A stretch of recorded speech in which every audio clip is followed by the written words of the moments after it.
Hoje, o Melhor e Mais Justo discute o marco civil da internet e a possibilidade de aperfeiçoamento democrático na rede. Estamos ao vivo pelo portal tvt.org.br, também pela Rádio Brasil Atual FM 98.9 em São Paulo e 93.3 na Baixada Santista. Participe pelo nosso portal ou pelo telefone 0 operadora 11 4930 7356. Nessa conversa estão aqui comigo Flávia Lefebvre Guimarães, que é advogada e consultora da Associação Proteste, Paula Martins, diretora da ONG Artigo 19 no Brasil, e por Skype, Basílio Pérez, presidente da Associação Brasileira de Provedores de Internet e Telecomunicações. Na era da informação, o acesso à internet é essencial ao exercício da cidadania, a gente já falou disso aqui.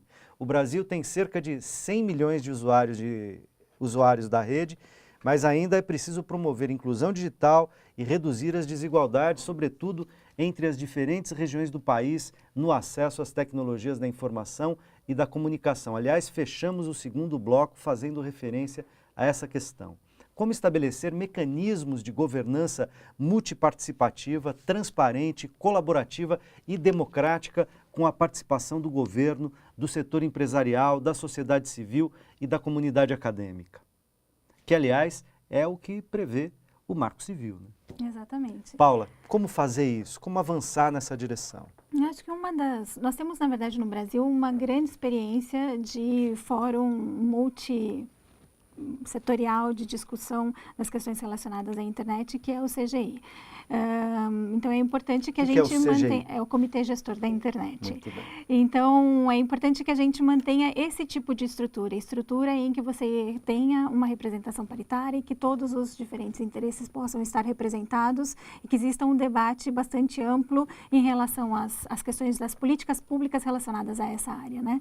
Ao mesmo tempo, é importante que a população receba mais informação sobre tudo que se está discutindo. Então, quando eu falo em inclusão digital, eu tenho que ampliar o acesso à rede e também ampliar o conhecimento que as pessoas têm sobre como utilizar a rede, como ela funciona, como ela é estruturada, como ela é governada. É assim, só assim elas vão poder realmente participar desses espaços coletivos, não é? Sim, se apropriar da rede.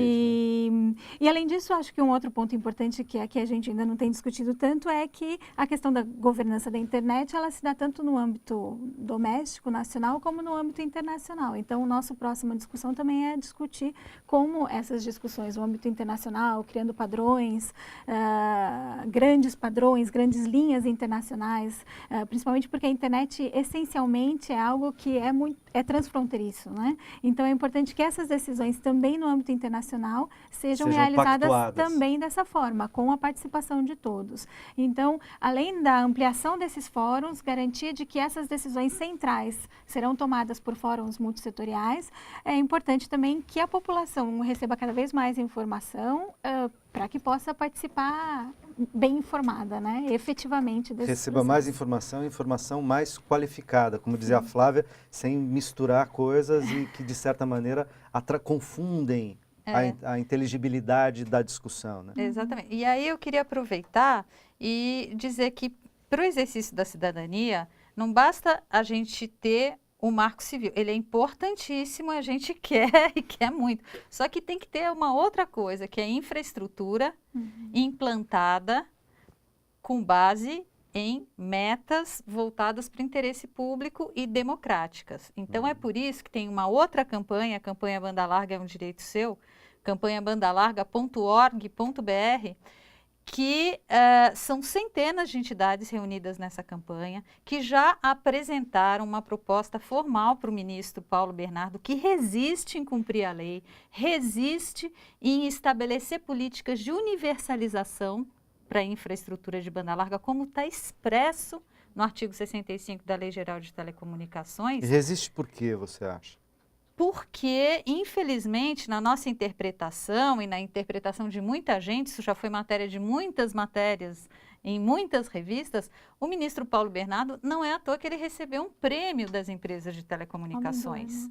Então, o que a gente entende? A lei fala, serviços essenciais têm que estar pelo menos no regime público, pode estar no regime privado também, mas tem que estar no regime público Porque estando no regime público, o Estado tem o poder de estabelecer metas de universalização, metas de investimento e não ficar ao sabor do interesse privado da empresa de investir apenas onde tem mercado consumidor com renda.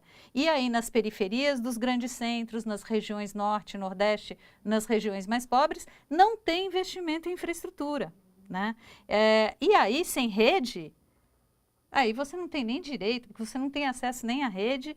Não tem como exercer o direito. E não tem né? como exercer o direito. A gente também está com o site do Campanha de Banda Larga, né? Lá, banda larga é um direito seu, então todo mundo está vendo, Marco Civil, participantes do terceiro fórum, enfim, o site está aí para quem quiser entrar. E esse site tem a íntegra da nossa proposta, apresentada ao ministro Paulo Bernardo, e é um site esclarecedor e é um assunto que toca, é difícil, mas que toca muito as pessoas. É importante que as pessoas tentem entender o que está acontecendo. Basílio. Eu queria falar um pouco sobre o que foi dito sobre o CGI.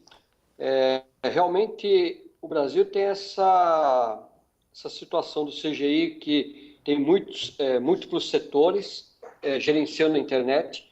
E isso daí é uma coisa que é muito respeitado e está sendo copiado por outros países, que eles estão vendo esse modelo como um modelo muito interessante.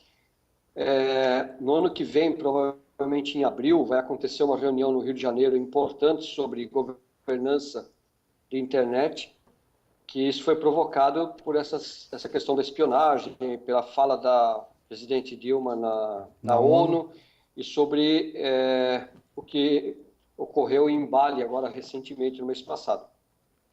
Isso existe uma forte tendência de que o modelo brasileiro acabe sendo uma referência mundial de como deve ser a governança da internet.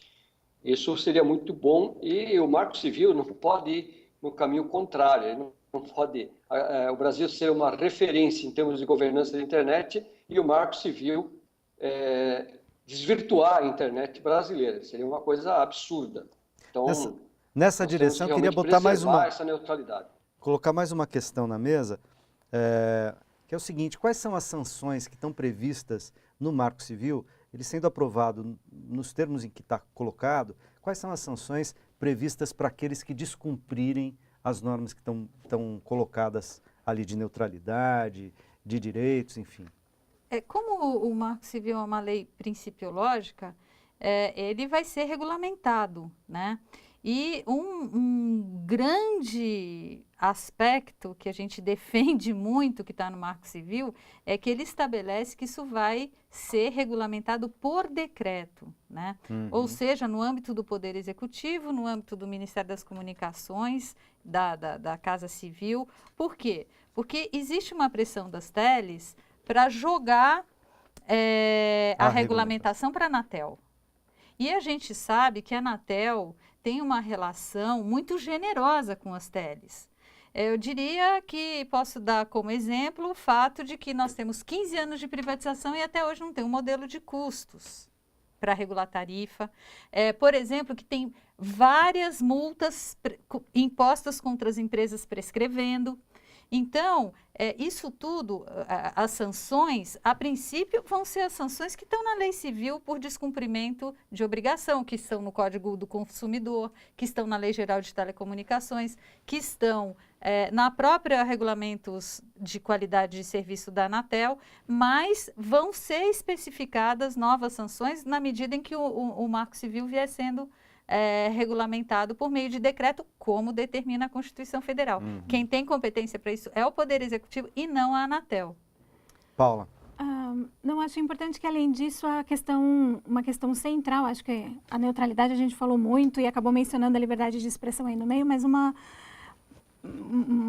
marco, uma base fundamental do Marco Civil é a questão da privacidade também. Então, o projeto também determina regras, e inclusive regras melhores agora, com essa última versão do substitutivo do deputado Molon, regras muito claras sobre a proteção da privacidade, a proteção dos seus dados, quando você coloca os dados online para usar fazer uso de diferentes serviços, e estabelece a responsabilidade civil, então, em caso de má utilização, digamos assim, desses dados ou desvirtuamento dessa questão da privacidade. Então, o usuário pode ajuizar uma ação contra e buscar reparação contra aqueles que infringirem essa parte da legislação, que é uma legislação, nesse ponto, na forma como ela se encontra hoje, é bastante protetiva, porque além de olhar os dados, é importante que a gente entenda que além dos dados de conexão, além dos dados sobre quem está acessando,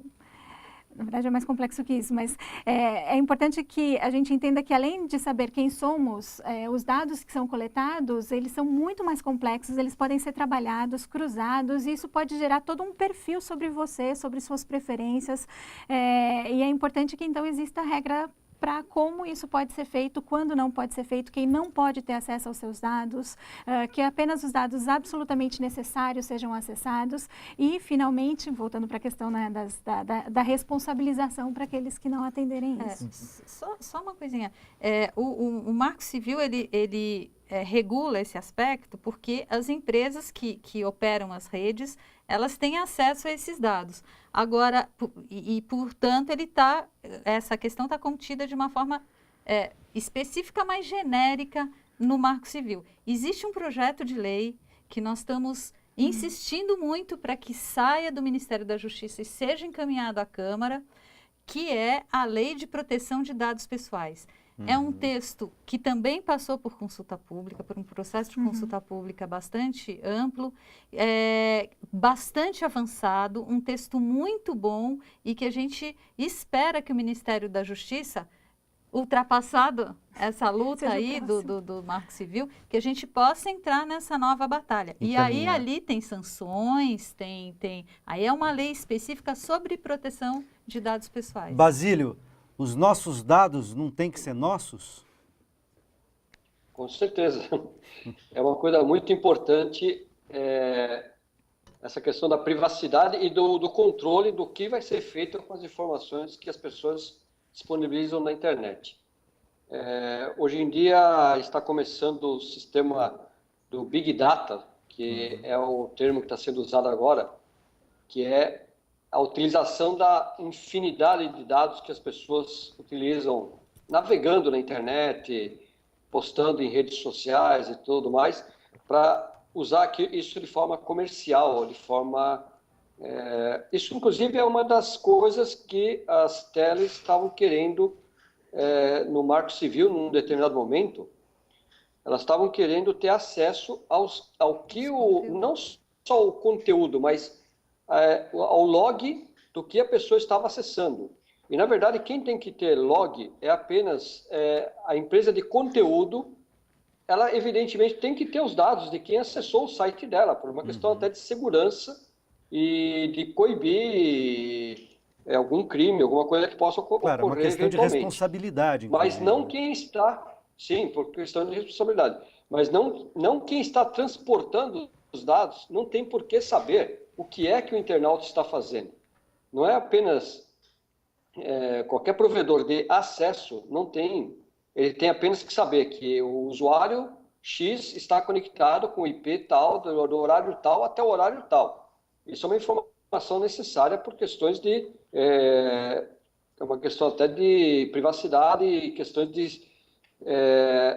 numa exigência judicial de fazer pesquisar sobre um crime que a pessoa possa ter cometido, uma denúncia desse tipo. Mas, ou seja, esse é o registro tipo na rede, né? Esse é o registro do tráfego na rede. Esse registro é importante. Sim, é um registro de log, né? O registro de log. Isso eu acho que é importante. Os provedores de acesso sempre tiveram esse tipo de log guardado. A diferença aí está apenas quanto tempo precisa ficar esse log. Se é alguns meses, 1 ano, 2 anos, isso é uma questão, uma questão a ser definida pelo Marco Civil, mas não é tão relevante, porque hoje em dia, como armazenar dados é uma coisa relativamente bem mais barata do que foi no passado, não é esse o problema central, é quanto tempo o log. Mas o que nós não aceitamos também é que o log seja do que a pessoa está fazendo na internet. Isso já implicaria aquela história de ficar abrindo aqui para ver o que o cara está carregando no caminhão. Não, esse é o absurdo do absurdo. Eu agradeço muitíssimo a presença de vocês, porque acho que o debate foi, para mim, muito esclarecedor, acho que para quem está nos assistindo também. Esse debate continua até a aprovação do Marco Civil, tal como ele está, e na sequência, na sua necessária regulamentação. Agradeço, claro, também a você que nos acompanhou até aqui. Logo, o conteúdo desse programa estará disponível no nosso portal, onde você pode sugerir temas e rever outros debates que já rolaram aqui. Acompanhe a nossa programação pelas redes sociais, facebook.com/RedeTVT, pelo Twitter, @RedeTVT, também pelo canal 13 da NET. A gente se encontra na próxima quinta ou a qualquer momento pela internet, livre, aberta e neutra. Forte abraço.